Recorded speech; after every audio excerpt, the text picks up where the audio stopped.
just days ago, you referred to President Trump as a despot who had betrayed the country. You said you'd be his worst nightmare and accused him of having a fascist agenda.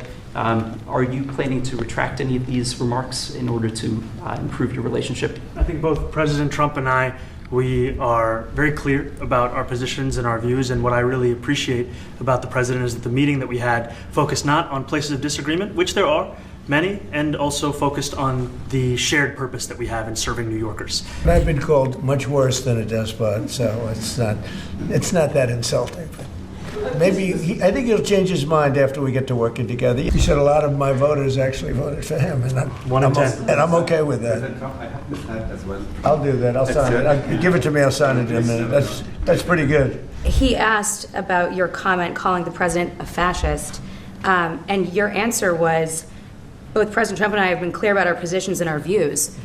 Are you affirming that you think President Trump is a fascist? I've spoken about... That's okay. You can just say yes. Okay. It's easier. It's easier than explaining it. I don't mind. We had a meeting today that actually surprised me. He wants to see no crime. He wants to see housing being built. He wants to see rents coming down, all things that I agree with. Now, we may disagree how we get there. The rent coming down, I think one of the things I really gleaned very much today, he'd like to see him come down, ideally, by building a lot of additional housing. Yeah. That's the ultimate way. He agrees with that, and so do I. But if I read the newspapers and the stories, I don't hear that.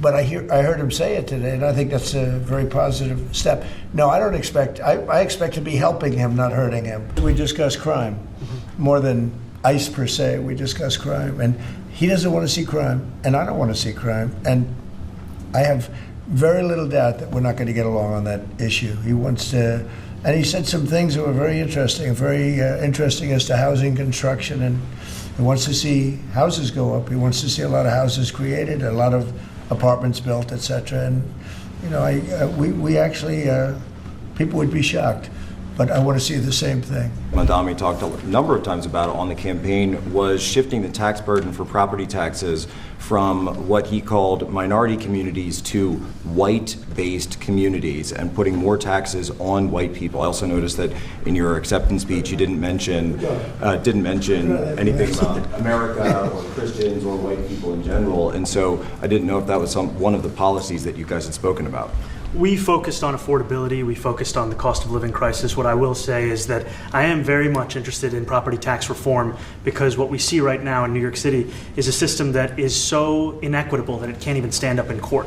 And the president and I spoke about the importance of not only building more housing, but also making sure that regulation of housing is something that is manageable to actually get through and not the cause of yet another weight that we see in our city. But to be clear, you're continuing this idea of race-based property taxes. No, to be very clear, that's what you said. No, the use of the term was a description of neighborhoods, not a description of intent. So you intend to tax the whiter neighborhoods more? No, we intend to create a fair property tax system because we want a New York City that is not only fair and equitable, but also one that every New Yorker can afford. Would you feel comfortable living in New York City under a Mamdani administration? Yeah, I would. I really would. Especially after the meeting.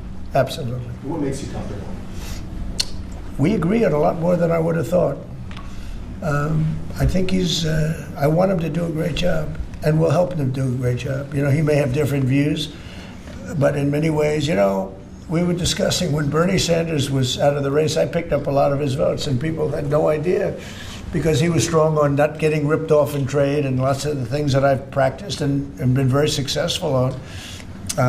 Tariffs, a lot of things. Bernie Sanders and I agreed on much more than people thought. And when he was put out of the race, I think quite unfairly, if you want to know the truth, many of the Bernie Sanders voters voted for me.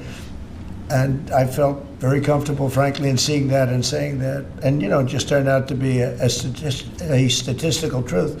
But no, I feel very comfortable. I would feel very, very comfortable being in New York, and I think much more so after the meeting. Yes, please. Thank you, Mr. President. I have a question for you, but a very quick one for the mayor.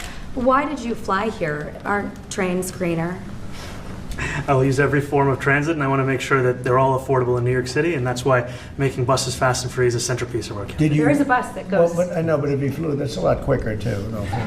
You know, I mean, he's working very hard for him to be. It's a very That's a very long drive. I'll stick up for you. You know, the plane takes you 30 minutes and driving takes you a long. There were more New Yorkers who voted for President Trump in the most recent presidential election because of that focus on cost of living, and I'm looking forward to working together to deliver on that affordability agenda. I got a lot of votes. One more. Go ahead. One or two more. Go ahead. I tell you, the press has eaten this thing up.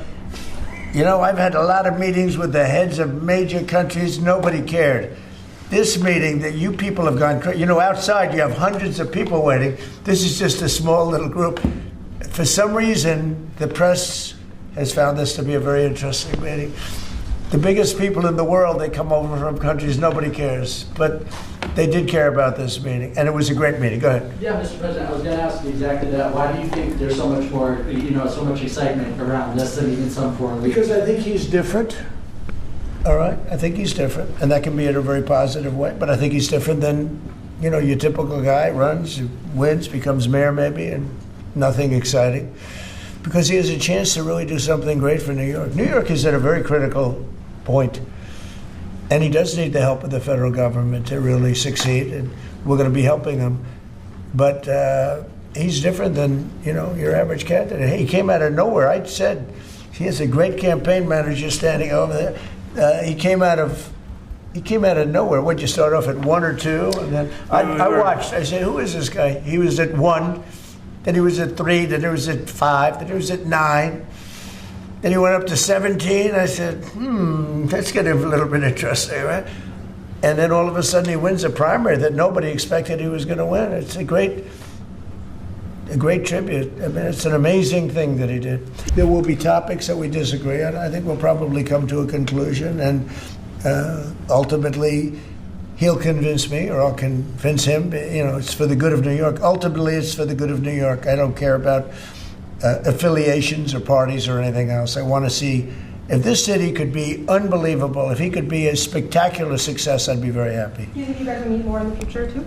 Excuse? Do you think you'll meet again in the future, throughout the administration? I think we will. I think we will. I hope we do. I enjoyed the meeting. We had a great meeting. I met with a man who's a very rational person. I met with a man who really wants to see New York be great again. And I can say again, because New York was great. When I came down to Washington initially, the city was so hot. It was doing great.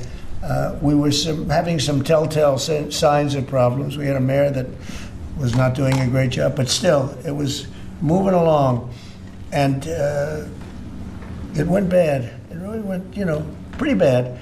And I think it's been at lower points, but it went pretty bad.